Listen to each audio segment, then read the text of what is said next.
Hey guys, today I'm showing you how to create some highlights in your hair. If you are totally bored of having one plain color, this technique is amazing and really easy to do. What we need, it will be 40% developer and bleach. Mix it very well.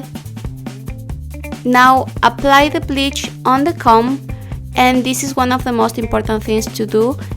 Buying one of these big combs, the one that have a lot of space in between, so that will allow you to put product on the hair without making a mess. So now, depends how busy and how light you want your hair, you have to separate in different levels and apply the product on it.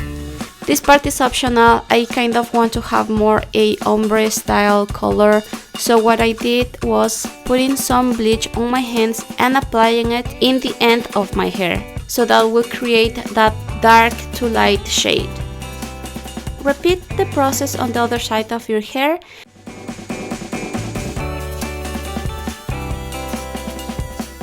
Wait for around 10 minutes and see if the hair is light enough. Finally, wash and dry your hair, and this is the end result. If you want to see more of these videos, don't forget to subscribe. Thank you for watching, guys. See you soon. Bye!